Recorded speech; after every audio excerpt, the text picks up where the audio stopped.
died a death in post-war Japan.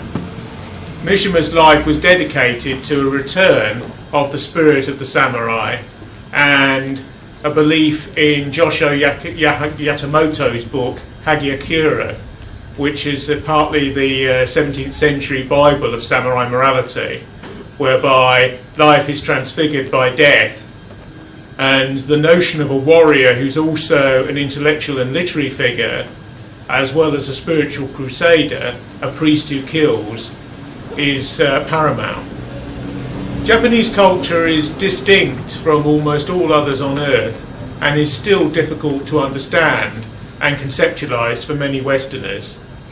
One of the more glaring things about Japan is that material which is banned in the West is widely available, particularly in terms of pornography, over which there's very little restrictions at all, even in manga or Japanese comics, which are often amazingly hardline and hardcore in Western terms. Japan is a strange society because the dialectics that move within it are oppositional and highly differentiated to those of the West. It's probably true that people who are self-identifying in the Western tradition have often admired elements about Japan, particularly imperial Japan. There's a degree to which there's not so much a symmetry as a meaningful asymmetry by which the Japanese are perceived as a people who wanted to be themselves in their own way. Japanese thought is influenced by Confucian, Shintoist, Buddhist, Zen Buddhist and Taoist ideas, and a medley of these finds itself in the basis of what it is to be Japanese. One of the cardinal views is that life is dominated by the spirits of ancestors, and there's the notion of ancestor worship, which makes the family and the line of a family's inheritance extraordinarily important. These spirits are called kami, and there's the notion that they can intervene in one's actual life. These are supernatural ideas, but one of the tricks of Japanese culture, which is very similar to ancient Greece in this respect, is that all orders of opinion can accept these beliefs, because there are secular and atheistic interpretations of these belief systems as there are purely religious ones. As in ancient Greece, a woman could kneel or lie before a statue of a god, and yet rationalist intellectuals in the same civilization could regard the divine stories as entirely metaphorical, and yet they would all be accepted as Greek, and they would all be accepted as different definitions of what it was to be Greek, or to be a member of a Greek city-state. Mishima, for one, was obsessed by Greece, particularly ancient Greece, and incorporated quite a few Grecian odes and ethics into his books. Mishima was born into an upper-middle-class family in Tokyo, and was separated from his other siblings by his grandmother at an early age. A weak and rather effeminate child who was divorced from the company of boys on the orders of his grandmother, who was obsessed with death and had a rather morbid outlook, and was herself quite closely related to key members of the Japanese aristocracy. Mishima had a strange, rather twilight childhood up to the age of 12, when his grandmother died and he was reintroduced starkly to the rest of his family. Modern and somewhat psychoanalytical interpretations of Mishima's later conduct and ritual suicide as a political gesture at the end of his life concentrate on these early years as the foundation stones of the cult of living death that his adoration of the samurai was to perpetuate. Now, Mishima started writing when he was about 12 years of age, possibly when he was 6 years of age, and had his first novel produced when he was between 16 and 18, which was published on war ration paper. The first book was called Confessions of a Mask, but there was a book even before that, which is largely forgotten today, and which concerns nature worship. Mishima wrote a wide number of books. He wrote plays, which are both modern and classical, in the Japanese tradition. Noa theatre, as it's called, kabuki theatre, is a classical tradition in Japan. And there's also a puppet theatre in relation to the second city other than Tokyo, Osaka, and the provinces. The tradition being external to Tokyo, the puppet is used instead of the body. In Tokyo, the body is used instead of a puppet. He also wrote 2 modern plays, one of which was called The Marquise de Sade, which is about the Marquis de Sade's long-suffering wife in the early years of their wife. That's de National François de Sade, who lived between 1740 and 1814. And he also wrote a play called My Friend Hitler, which is quite controversial and was published in English, I think, in 1966. His most famous work, which is widely regarded for outside Japan, is a tetralogy at the end of his life called The Sea of Fertility, which is about the increasing meaninglessness of Japanese civilization as he saw it, dominated by an axis of materialism which was alien to it. Japan began to modernize from what Westerners would call a feudal type of life or pattern of existence in the 1860s, and underwent extraordinary modernization, so much so that it is the first hybridized, westernized Eastern society, or occidentally oriented Asiatic society seen in Western terms. I say seen in Western terms because Westerners can only ever see things in their own terms. It's extraordinarily difficult to step out of one's own culture and view another culture which is highly advanced and technocratically proficient, as well as having an artistry that stretches back centuries, if not 1,000 years plus, into the past, and yet is based upon axioms which are fundamentally different to one's own. To give one example, there is a species of violet comic book, stroll manga as they're called in Japan, which is extremely sadistic and erotic, and this publication is called Rape Man, rather like Spider-Man or Superman, and it's aimed at a similar audience. The incidence of rape in Japan is extraordinarily small in comparison to other advanced meritocratic and post-industrial societies like the United States, because the Japanese view is that you exteriorize dangerous fantasies by demarcating their existence rather than repressing them. The idea being that life is so ordered and structured in accordance with the social organicism of Japan based upon Confucian ideals that you have to let out some steam from the pressure cooker eventually. And one of the ways to do this is with material that would be regarded as suggestive, extremist, anti-familial, or highly dangerous in Western terms. So you have a culture of extreme restraint and the possibility of radical violence coexisting in the same continuum, because a lot of Japanese ethics and superabundant ethics, the meta-ethics of a society, are about the holding together of contraries in a dynamic state of force. Much of the Western world became aware of the growing militancy of the Japanese imperial nation state in and around the beginning of the 20th century, when Japan fought the first successful war against a European or a Western society when they essentially defeated the Russian Empire. This was in the Japanese-Russian War, which led to the scenario of a European power, Russia being regarded as a greater European power in these circumstances, with its landmass stretching over into Asia, defeated by a non-Occidental rival. This was the first intimation of the modern prowess of Japan, that it was prepared to take on major Occidental societies in the struggle for world hegemony. The doctrines that have ruled Japan are essentially those of imperial monarchy, but this was always vitiated by the idea of the shogun or shogunate, whereby essentially militaristic feudal lords representing samurai clans drawn from different parts of Japan exercised the imperial advisory role underneath the monarchical overlay. The monarch was seen as appointed by God and was seen as divine. It's important to understand that for most Japanese, until the middle of the 20th century following the defeat, the divinity of the emperor was sacrosanct and was not negotiable and was not subject to discussion. In extreme right circles in Japan, one of the many reasons why Mishima is a controversial figure is because he's criticised the Emperor Hirohito at the end of the Second World War, when in fact he didn't abdicate and agreed to the American proposals that the Japanese constitution be fundamentally changed. It's difficult to imagine a human being who's worshipped as a god in Western terms. Roman emperors were worshipped as gods, but only outside Italy proper, and only often in the more backward and remote parts of the empire. Even totalitarian leaders of Western nations in the 20th century, who developed around them an anima or an aura, which could be said to be spiritist in type, have never been worshipped as gods in the formal sense.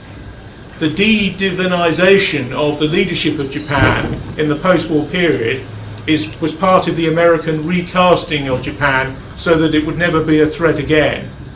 Japan has one of the largest standing armies in accordance with its population, in the world. Yet all it does is guard the territory of Japan and steam round the various islands that constitute that landmass. There's a degree to which the Japanese Defence Force, as it's called, never intervenes in the rest of the world. And you will notice that, UN prescriptions aside, America has not been able to coax Japan out into the various escapades and forms of adventurism which have characterised both the Cold War and the immediate last 20 years after the destabilisation of the Soviet Union and the emergence of the Russian Federation instead. Japan takes no role, even in the Vietnam War. The Americans would have loved Japan to have fought in the Vietnam War because of close proximity, but they refused to do so. There's a strong culture of civic pacifism in Japan, rooted in the nihilistic despair and vaporization of the atomic weapons that were used. There's even a form of revisionism in Japan, which is partly state-induced and which is not compatible with other forms of historical revisionism elsewhere in the world. This is the idea that certain official sources and channels and mainstream media in Japan downplay the actual sort of ferocious and horrific events of the atomic weapons use, because they don't want to draw attention to the war of annihilation struggle and imperial dominion and the desire to carve out an enormous socio-economic empire in Near Asia that Japan was engaged in. There's also, this means that the victims of the bombing, and there were an enormous number of survivors in both of the cities, blame their own government for perpetuating the war against the United States and its Western allies, and in alliance with Nazi Germany and fascist Japan. This is a Western ideology which has been seized upon by the victims of the atomic strikes and is often very powerfully used inside Japan. So you have this paradoxical idea that revisionism is state playing down of Hiroshima and Nagasaki so as to defeat the neo-pacifism of a largely Buddhist movement that seeks to hold the Japanese government as being co-responsible for the use of the atomic weapons, when in actual fact, in all logic, the Americans used the atomic weapons. This is part of a device that is used in Japan to regulate and moderate anti-Americanism, which is still a latent and powerful force in Japanese society, given the rewriting of the constitution and the creation of a new civic Japan after the war. Basically, Japan was changed by the advent of the Second World War and its nuclear-laced aftermath far more than Germany was in the period of Adenauer's successor between 1945 and 1948. West Germany largely was built on the basis, somewhat rudimentarily, of Weimar Germany, which could have be said to be its natural precursor. There's also a degree to which the norms of West Germany and its domination by a Christian democratic and a social democratic power structure, alternating with periodic elections and with a federal system based initially in Bonn prior to reunification, was such that it ramified with many of the states around Germany in Europe. Japan had to chart a totally new course after the Second World War. You'll notice that Japan is dominated, or has been until relatively recently, by one political party. Despite numerous elections, despite numerous attempts to import the Western model into Japan, two-party democracy has never really taken off. One party, somewhat meaninglessly called the Liberal Democratic Party, to appease American sort of neo-imperial tastes, has dominated the country since the nuclear explosions and the de-divinization of the emperor and the resulting capitulation of the armed forces, most of which did not commit ritual suicide on the event of Japan's defeat because the emperor ordered them to stand down. Mishima represents the culture of the Imperial Officer Corps who fought the war in Imperial Japanese stead against first China and then against the Western powers. It's important to recognise that Japan initially thought about attacking the Soviet Union rather than, or Russia in a sense, rather than the United States. This is partly because Japan had fought a war successfully against Russia in the early part of the 20th century, but it's also because a significantly right-wing part of the samurai-based officer corps wanted to attack the underbelly of the Soviet Union. Don't forget, we have a situation in the 1930s where large stretches of China are occupied by Japan, particularly the industrial area of Manchuria.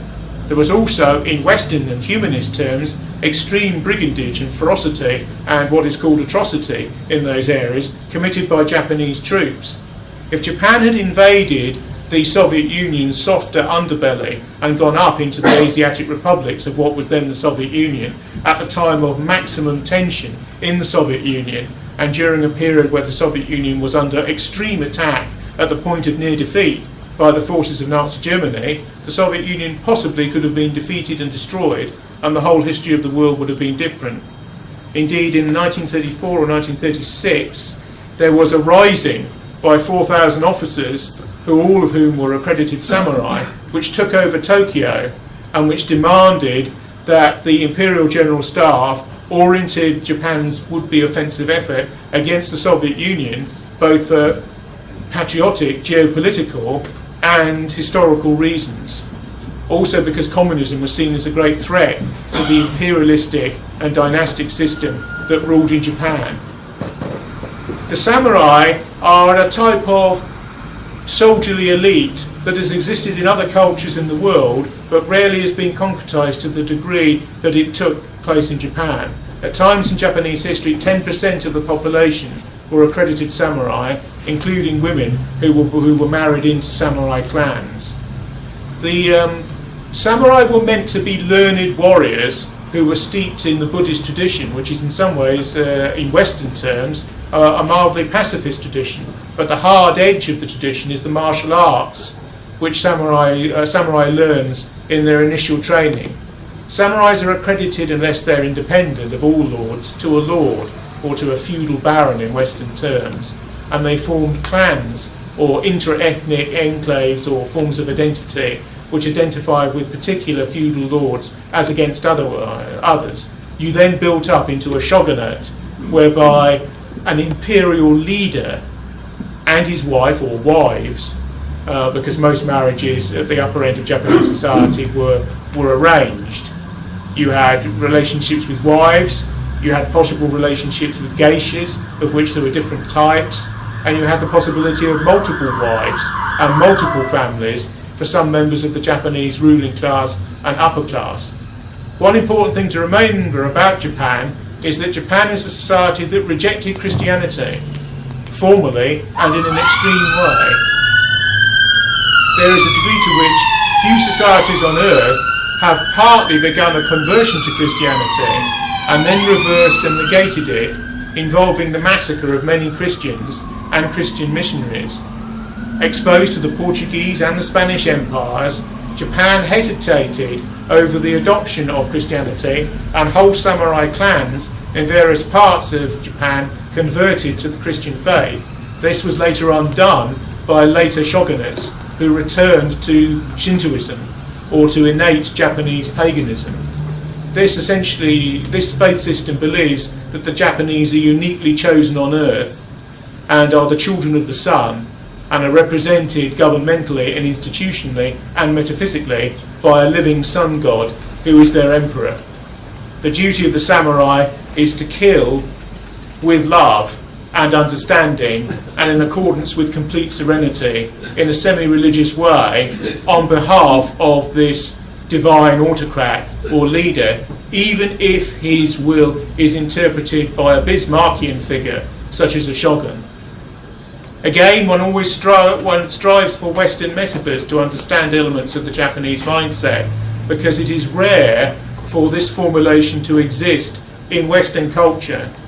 Simulacrums of the samurai in the Western tradition might be said to be the Templars and the Hospitales in the Middle Ages, or elitist Christian warriors reared to a patriarchal standard of ascetic masculinity, those who believed ideologically in crusades against Islam, for example, on behalf of the faith, and genuinely seemed to believe in them at the time when they professed those views.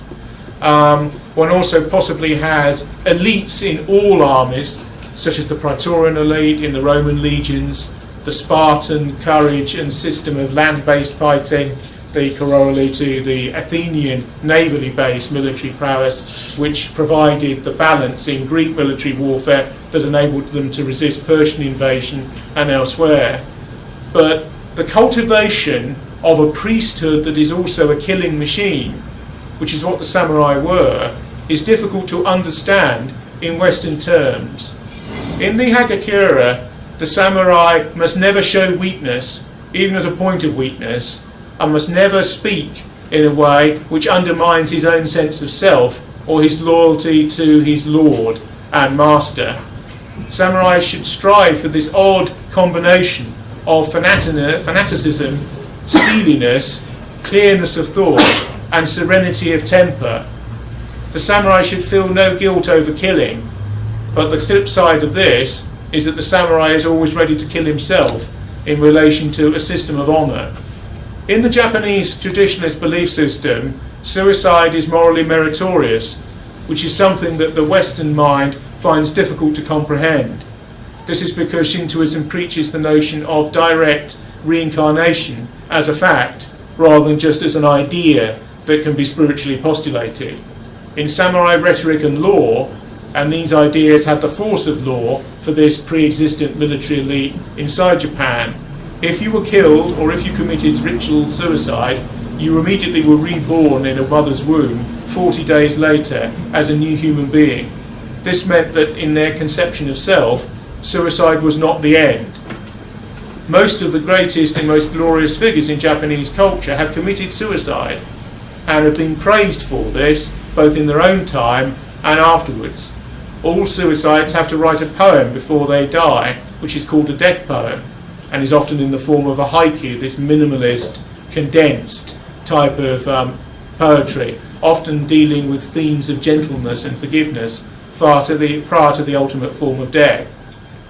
Mishima believed that this is what Japan was and is and could be, and he believed that the spirit of the samurai, both male and female, fluctuated in Japan and should be brought back in a period when it had been relaxed to the point of semi-oblivion in the late 1940s, 1950s, 1960s, and up to his own seppuku, if I pronounced that right, in 1970, when he ended his own life on the 25th of November 1970, in a way which caused consternation. There is no parallel in the West for this sort of thing. If you like, the most prominent post-war British Western novelist is somebody called William Golding, who wrote The Lord of the Flies.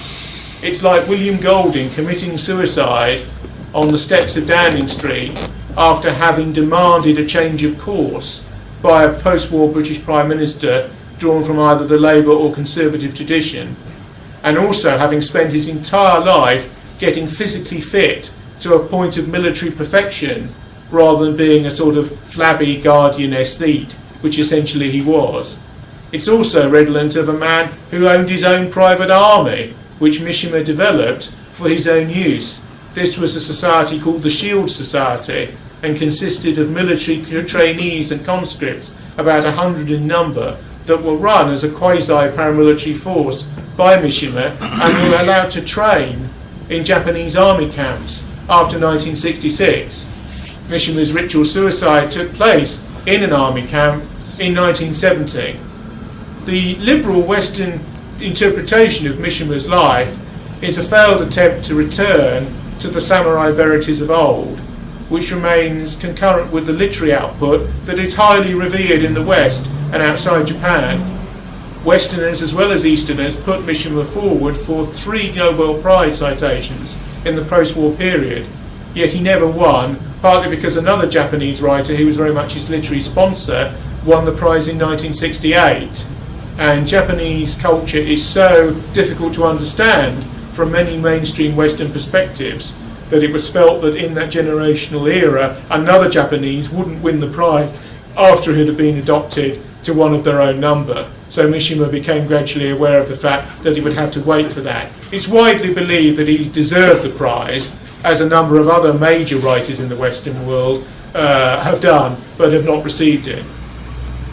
Mishima's literary output is divided into two halves, one of which deals with, if you like, quite decadent themes in certain respects.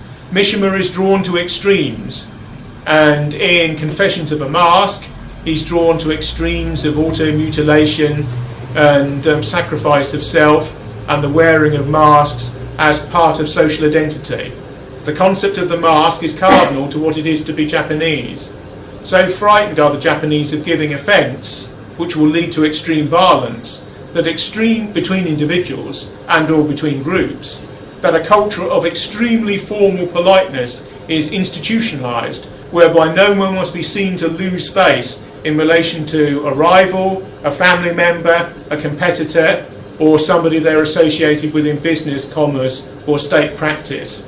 This is quite opposed to the post-1960s belief in the Western world of emotional authentication, whereby people are professed to express their emotions, particularly in public, otherwise they will be belabouring under false consciousness or will be internally divided or troubled. In Jungian psychoanalysis or analytical psychology, there's a belief that all people have a shadow, which is their more negative, ferocious, adversarial and barbaric side, and that to be a whole human being, this has to be integrated into the personality. In the Japanese way of thinking, this is already integrated into the personality and doesn't need to be shown because it will lead to conflict of a very barbaric manner. There's an extreme tension in Japanese society, and there are strong sadomasochistic features from a Western viewpoint in a society that holds itself taut and rigid, almost like a man in archery who's just about to release a longbow.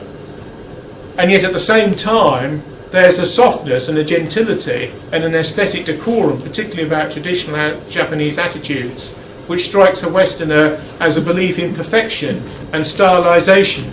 This ability to slip from stylisation, the tea ceremony for example, which is a key samurai ritual, copied by the rest of the culture, and which has to be separated from just tea drinking in an English sort of 4:30 in the afternoon sort of a way, and the possibility of extreme violence, which is always the legacy of the samurai tradition, and which lies at the heart of a lot of Japanese notions of themselves.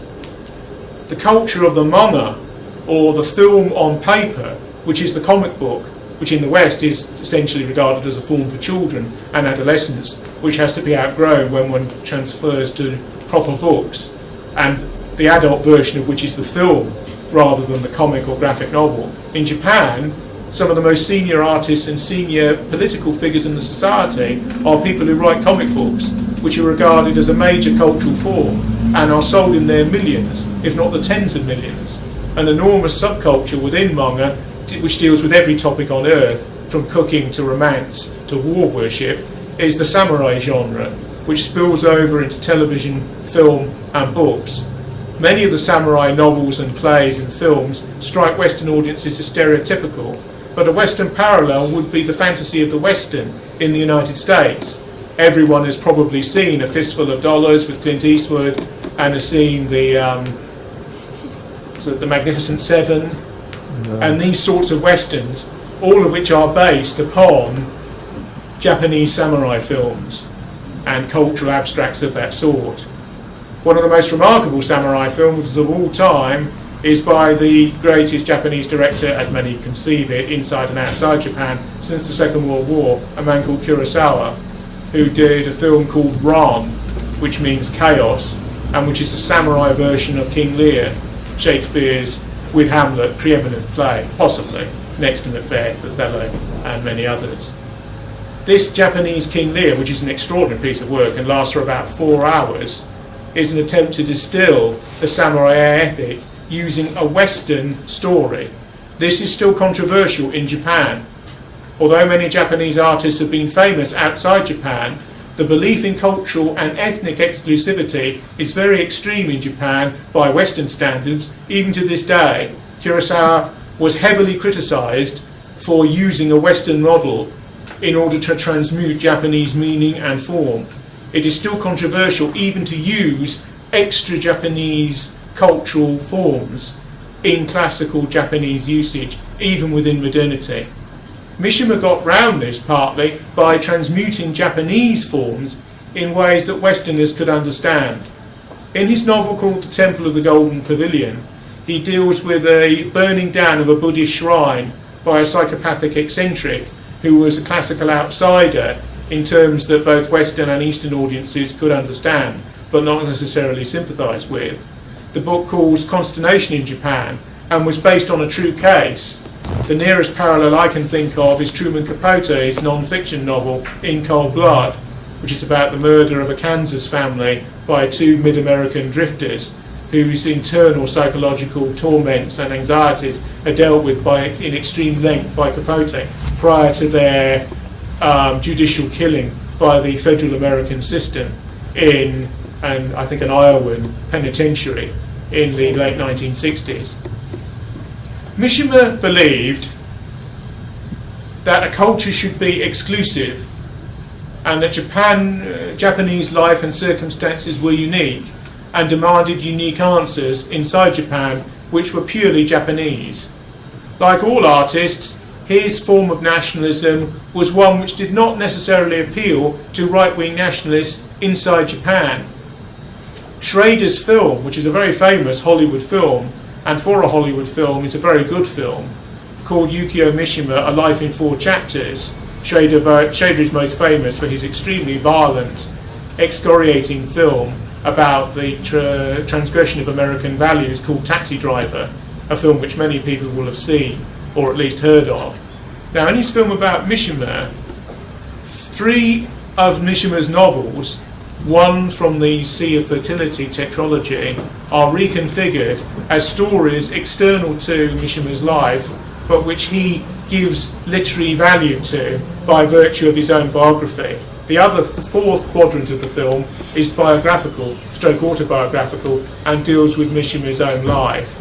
Now, in Schrader's piece, Mishima is seen as a man whose death is foretold by the nature of the ideology he adopts, one which is both an emotional, a literary, a speculative, a martial, and an intellectual ideology.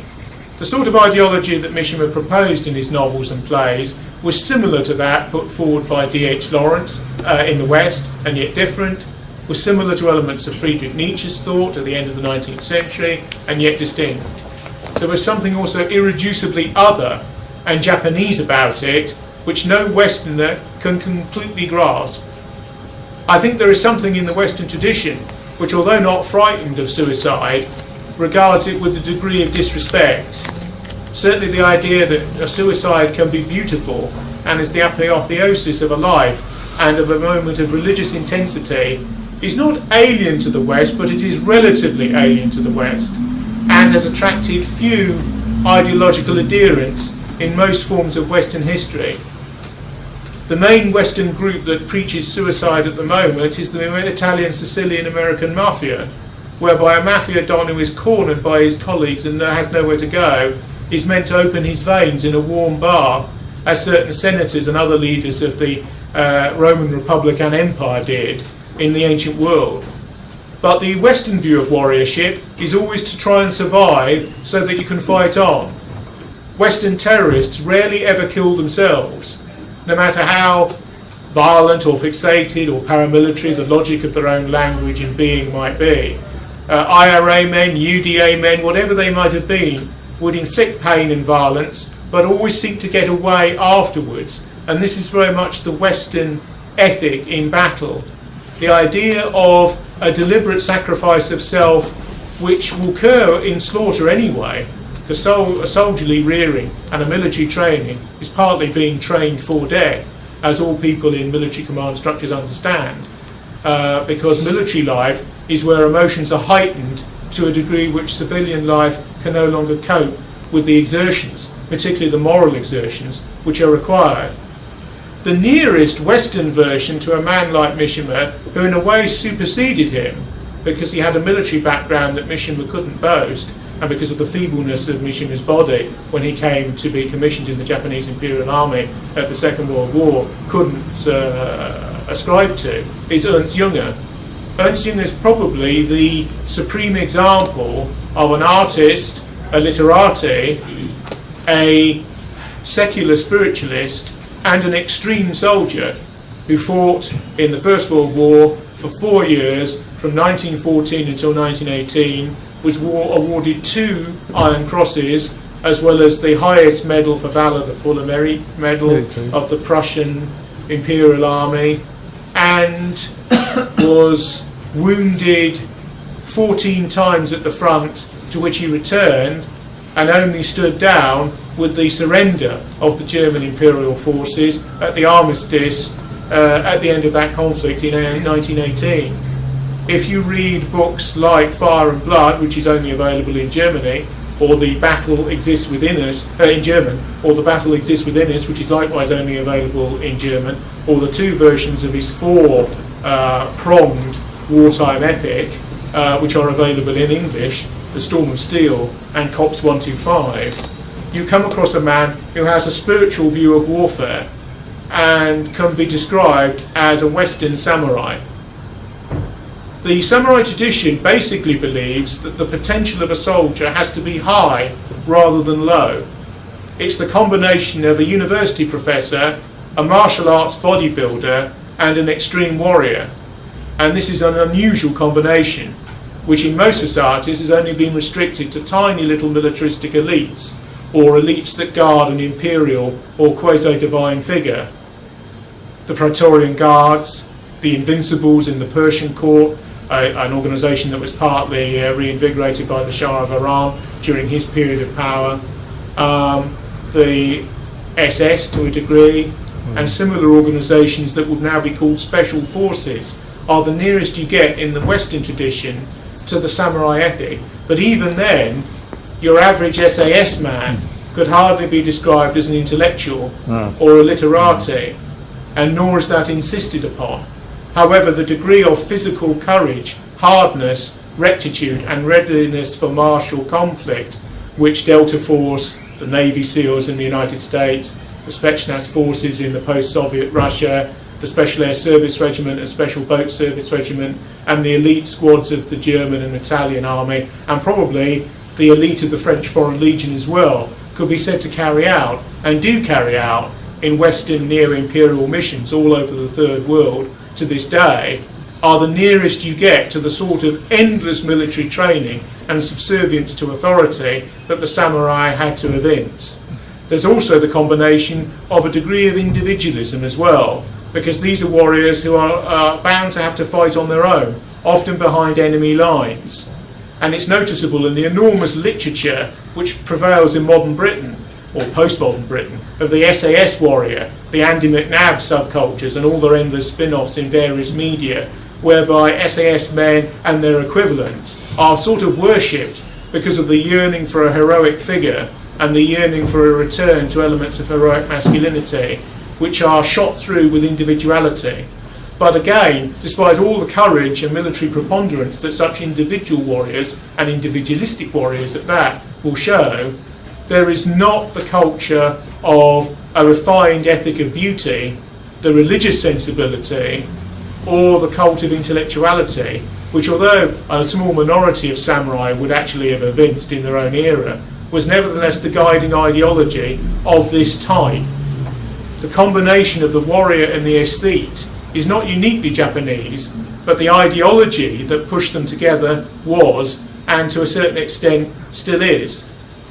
After Japan modernised as a society in the 1860s, the Japanese imperial ruling class went for a national conscript army along Western lines. But the whole officer corps and the whole elite of the Japanese army, after the defeat of the shogunate, which involved a monarchical restoration in conceptual terms after the 1860s, was samurai in order and orientation. This in turn gets us into a very controversial area, which most studies of Mishima, which tend to be purely literary in form, tend to reject. This is the treatment of Western prisoners by the Japanese Imperial Army during the Second World War. Many Westerners still remember hideous disfigurements, malnutrition and mistreatment of prisoners, both Western and Eastern, by the Imperial Japanese Army. The Mishimas of this world never really commented on this because their system of moral ethics is in some ways different to a dualist, a Manichaean, or a Christian system, or a Christianized system, or a post-Christian system. In Mishima's conception of the world, without speaking for him unduly, although it's there in texts such as The Way of the Samurai and Sun and Steel, and The Pathway of the Samurai is Death, and books about the heroic martyrs of the Japanese Imperial Army, is that pain and cruelty are part of life and are on a continuum with peace and benignity. So there's a degree to which there is not a moral soul searching about what is regarded as evil in other spiritual trajectories, although there would be no denial that evil can exist and that men in battle will perpetuate it. The important thing about the sort of pagan morality that the samurai evinced is that it was hierarchical rather than dual.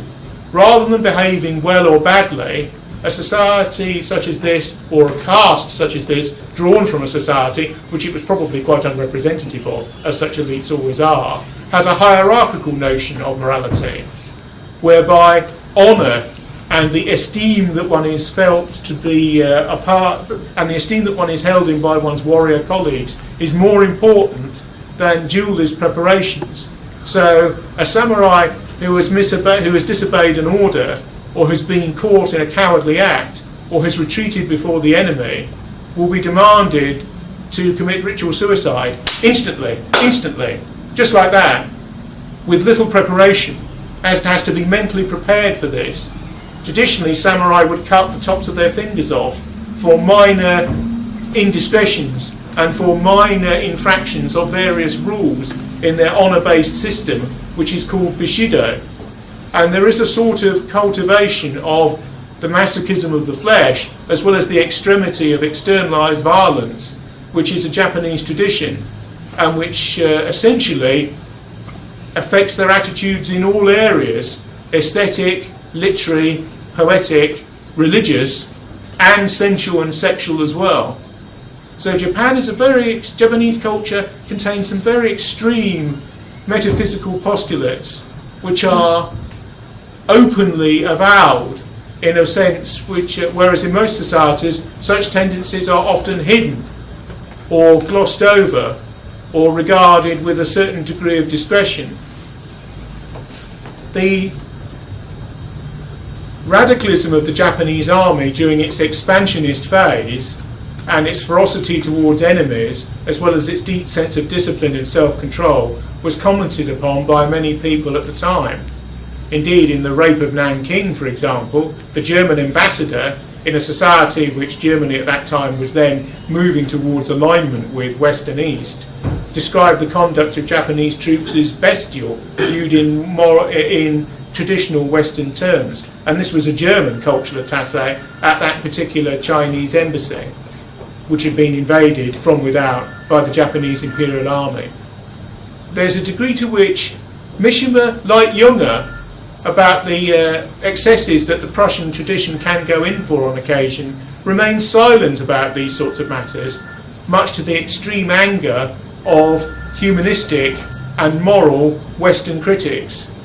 This is because their view of life is aesthetically different and supercharged in relation to what is currently part of present civility. One of Mishima's remarks about his own civilization was its effeminization, which is something that a large number of culturally right-wing criticisers of their own societies have put forward in the post-war period. It is quite true that the army and the military tradition has completely vacated the civilized and the civic space in nearly all Western societies, including the United States. Armies are purely professional and are no longer conscript. The bulk of the population never comes anywhere near armed force or the utilisation of that force. young westernized men never go in for military training.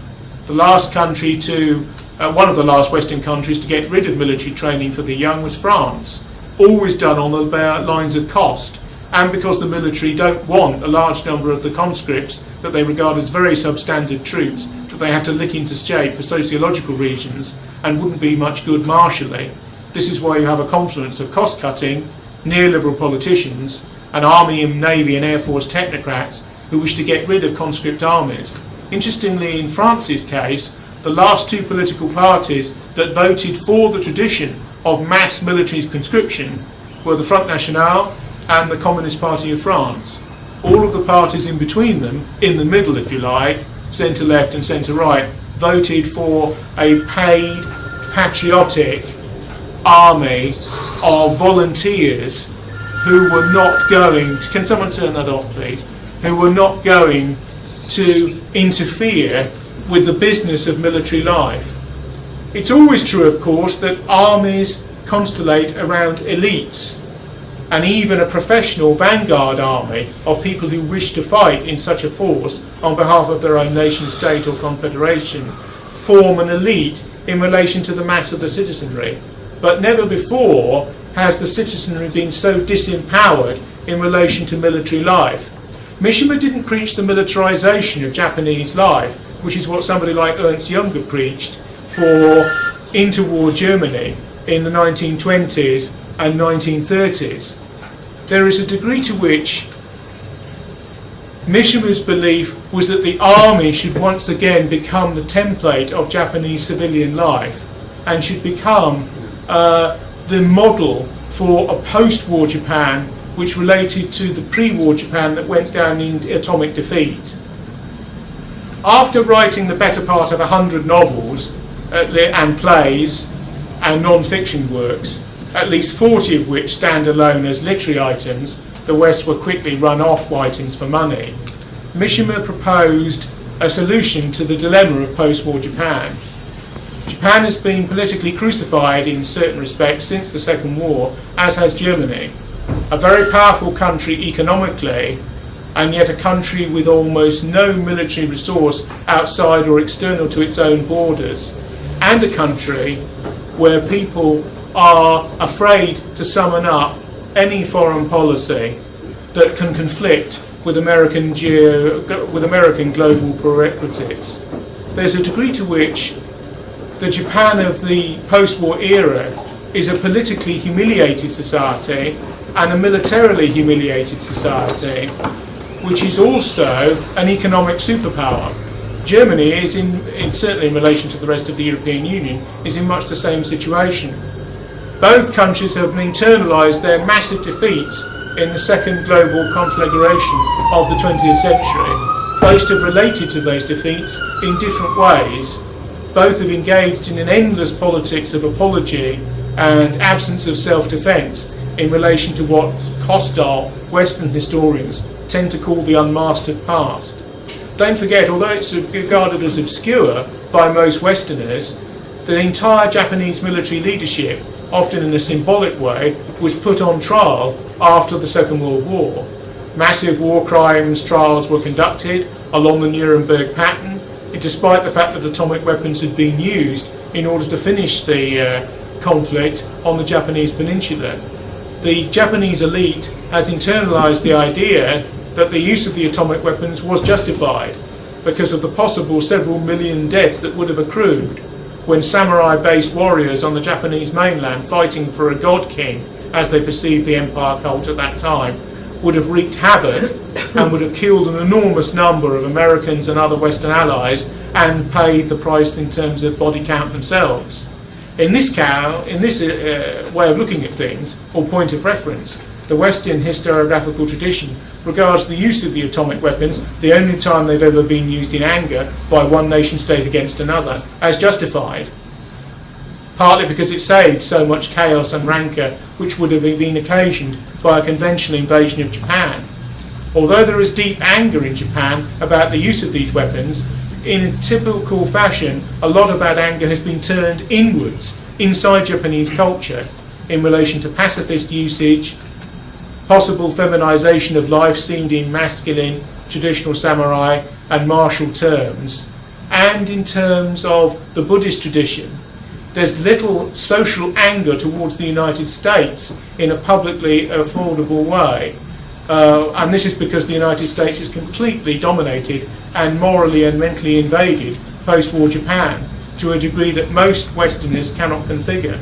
It's only because Japanese culture is so distinct and freestanding and resistant to Westernization in some of its own terms that Westerners don't realise how much post-war Japan has been Westernized in America's image.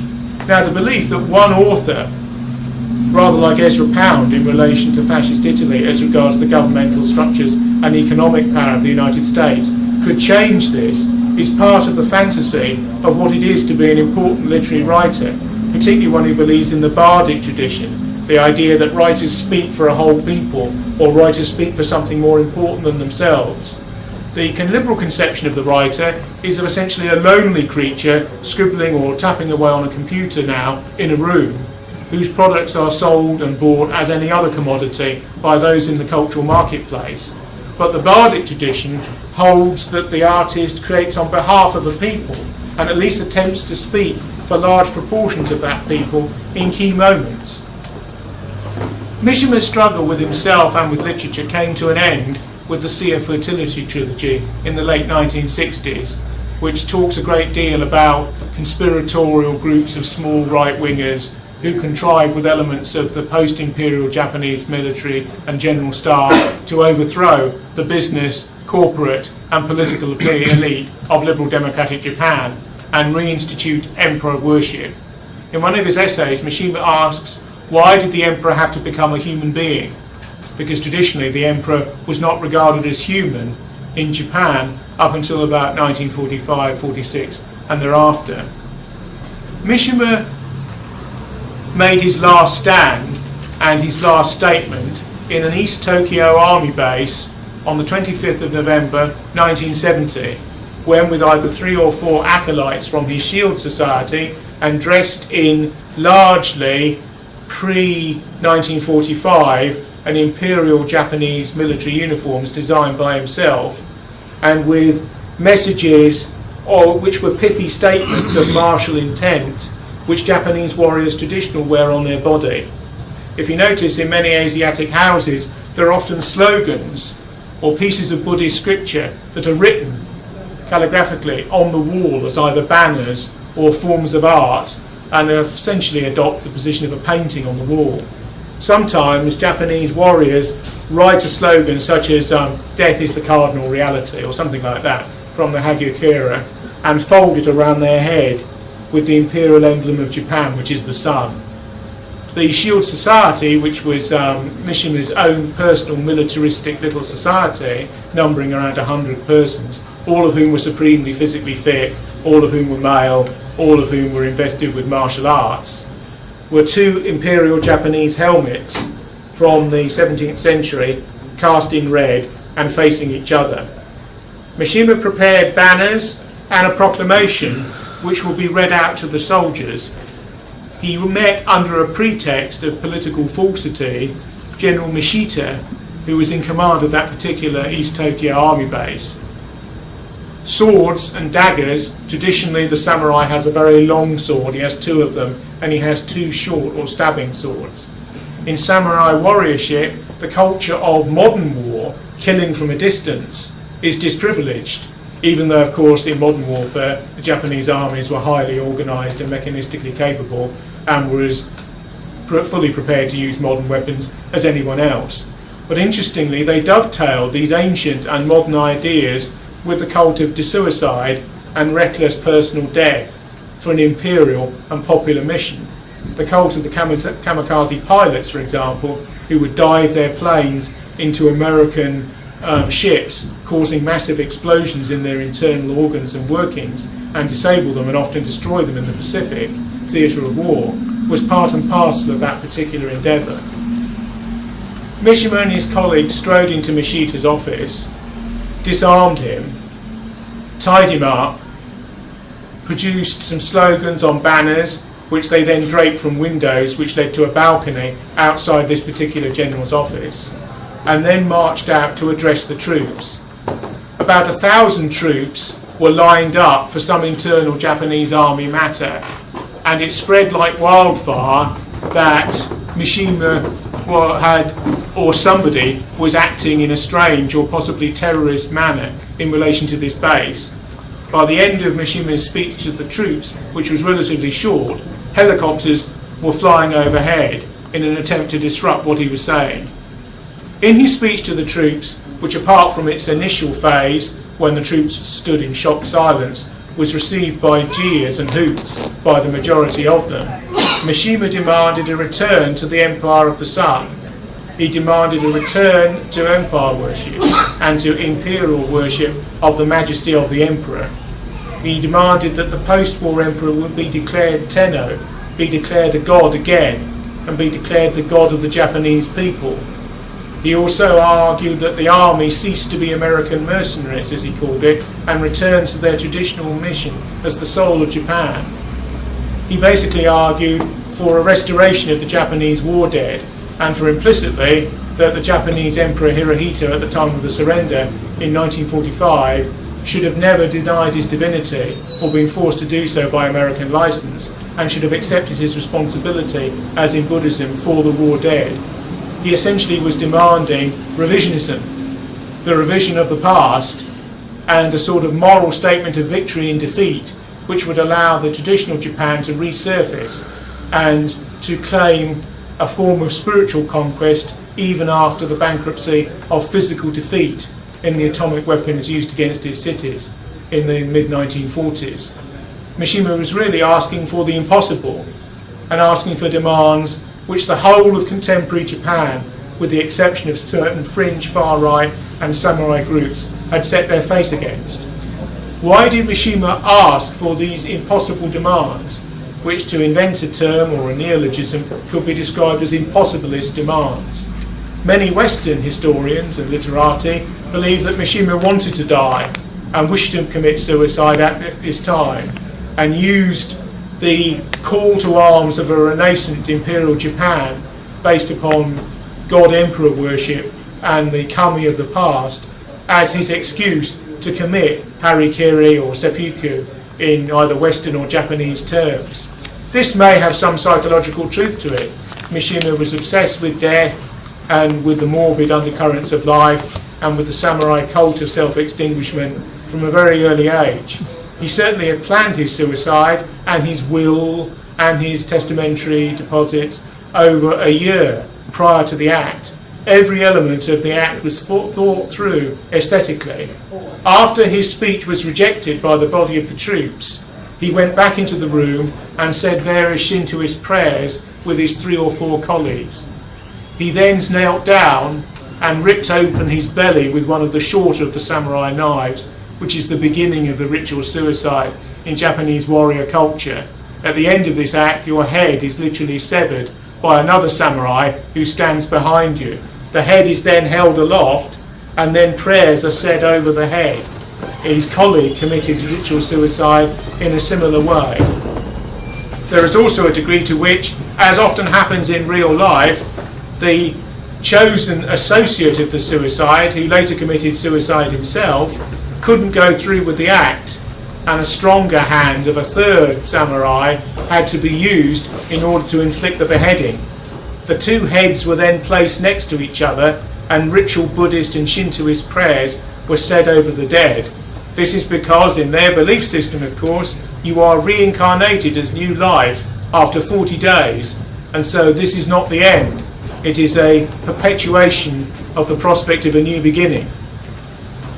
It is true to say that his ritual suicide and his demand for cultural revision and national re-emergence caused a consternation in Japan. You have to understand, he was the darling of the East and Western media in Japan for quite a long period. He was also widely translated in an era when Japanese writers were not particularly widely translated. He was also widely popular inside Japan, despite being a self-consciously literary writer. And it literally caused consternation that he had done this.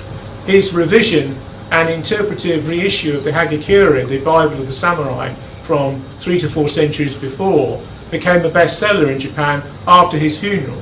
10,000 ordinary Japanese, not associated with right-wing groups or associated with nationalist caucuses or associated with samurai undercurrents inside or outside the Japanese army of the time, or associated with literary circles, attended Mishima's funeral, which was an event unheralded in the culture of the Japan of that time. It basically caused an enormous civic and psychological shock in Japan. Was Mishima on a trajectory of his own? Did he represent the soul of his people as he believed? Was his act a lonely and masochistic one, totally contrary to the postmodern and westernised wiles of contemporary Japan? Or was it, in a sense, a return, as he would have configured it, to fundamental verities about what it was to be Japanese, as against any other nationality on earth? Nobody really can come up with an answer. Possibly an answer is a medley of all of those questions put into one statement. A Westerner certainly is outside the remit of force and fire and the circle of the sun, which is necessary to ponder such questions. But there is a degree to which most of Yukio Mishima's major works have been translated into English, including Chronicles of a Mask, Sun and Steel, Marquise de Sade, My Friend Hitler, The Heroic War Dead of the Japanese Nation, The Temple of the Golden Pavilion, Forbidden Colours, the Sea of Fertility trilogy, and many others. And the interesting thing about them is they often deal with a decadent violence and an amorality, such as in The Soldier Who Fell from Grace with the Sea, unless the samurai ethic is put underneath them, and those sort of yearning for violence and for order, which he sees in traditional pre-modern, pre-Second World War versions of Japanese society, are reinstated.